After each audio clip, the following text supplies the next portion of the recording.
My starting point when it comes to the consideration of any issue relating to free speech is my passionate belief that the second most precious thing in life is the right to express yourself freely. The most precious thing in life, I think, is food in your mouth, and the third most precious is a roof over your head. But a fixture for me in the number 2 slot is free expression, just below the need to sustain life itself. That is because I have enjoyed free expression in this country all my professional life and fully expect to continue to do so. Personally, I suspect highly unlikely to be arrested for whatever laws exist to contain free expression because of the undoubtedly privileged position that is afforded to those of a high public profile.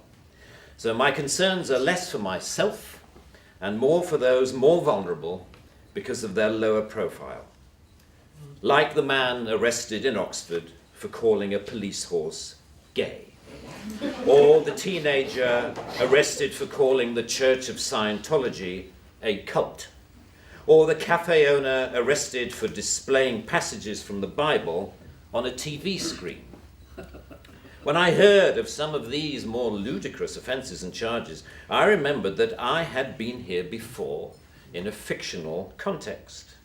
I once did a show called Not the 9 O'Clock News some years ago, and we did a sketch where Griff Rhys-Jones played Constable Savage, a manifestly racist police officer to whom I, as his station commander, is giving a dressing down for arresting a black man on a whole string of ridiculous, trumped-up and ludicrous charges.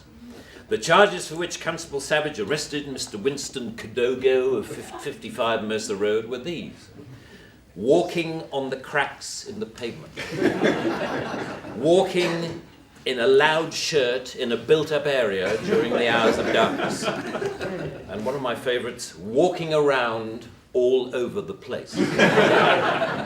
He was also arrested for urinating in a public convenience and looking at me in a funny way. Who would have thought that we would end up with a law that would allow life to imitate art so exactly? I read somewhere a defender of the status quo claiming that the fact that the gay horse case was dropped after the arrested man refused to pay the fine, and that the Scientology case was also dropped at some point during the court process, was proof that the law was working well, ignoring the fact that the only reason these cases were dropped was because of the publicity that they had attracted. The police sensed that ridicule was just around the corner and withdrew their actions. But what about the thousands of other cases that did not enjoy the oxygen of publicity, that weren't quite ludicrous enough to attract media attention? Even for those actions that were withdrawn, people were arrested, questioned, taken to court, and then released. You know, that isn't a law working properly. That is censoriousness of the most intimidating kind, guaranteed to have, as Lord Dear says, a chilling effect on free expression and free protest. Parliament's Joint Committee on Human Rights summarised, as you may know, this whole issue very well by saying, while arresting a protester for using threatening or abusive speech may, depending on the circumstances, be a proportionate response, we do not think that language or behaviour that is merely insulting should ever be criminalised in this way. The clear problem with the outlawing of insult is that too many things can be interpreted as such. Criticism is easily construed as insult by certain parties. Ridicule easily construed as insult. Sarcasm, unfavourable comparison, merely stating an alternative point of view to the orthodoxy can be interpreted as insult.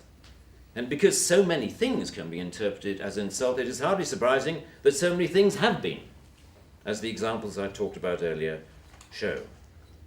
Although the law under discussion has been on the statute book for over 25 years, it is indicative of a culture that has taken hold of the programs of successive governments, that with the reasonable and well-intentioned ambition to contain obnoxious elements in society, has created a society of an extraordinarily authoritarian and controlling nature.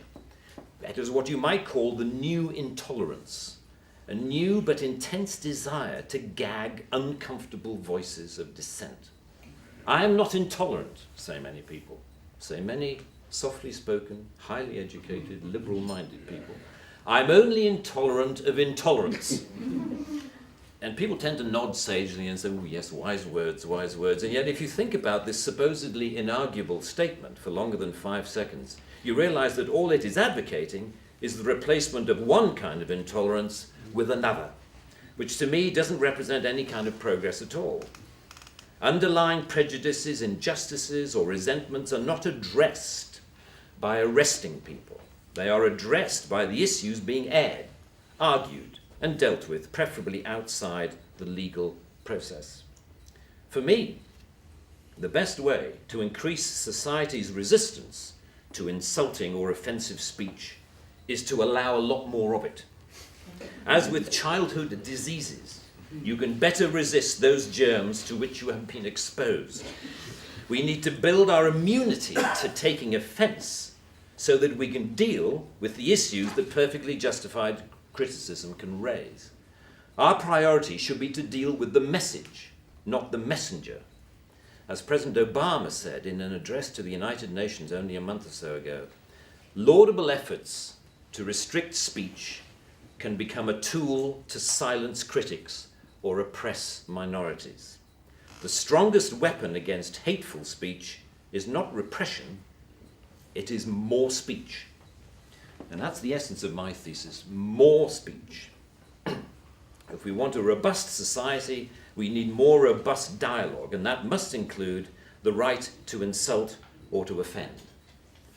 And even if, as Lord Dear says, the freedom to be inoffensive is no freedom at all. The repeal of this word in this clause will be only a small step, but it will, I hope, be a critical one in what should be a longer-term project to pause and slowly rewind a creeping culture of censoriousness. It is a small skirmish in the battle, in my opinion, to deal with what Sir Salman Rushdie refers to as the outrage industry. Self-appointed arbiters of the public good, encouraging media-stoked outrage to which the police feel under terrible pressure to react. A newspaper rings up Scotland Yard. Someone has said something slightly insulting on Twitter about someone who we think a national treasure. What are you going to do about it? And the police panic and they scrabble around and then grasp the most inappropriate lifeline of all, Section 5 of the Public Order Act, that thing where you can arrest anybody for saying anything that might be construed by anyone else as insulting. They don't seem to need a real victim. They need only to make the judgment that somebody could have been offended if they had heard or read what has been said. The most ludicrous degree of latitude. The storms that surround Twitter and Facebook comment have raised some fascinating issues about free speech, which we haven't really yet come to terms with. Firstly, that we all have to take responsibility for what we say, which is quite a good lesson to learn. But secondly, we've learned how appallingly prickly and intolerant society has become of even the mildest adverse comment. The law should not be aiding and abetting this new intolerance. Free speech can only suffer if the law prevents us from dealing with its consequences. I offer my wholehearted support to the Reform Section 5 campaign. Thank you very much. For more great content, like, subscribe and hit the notification bell.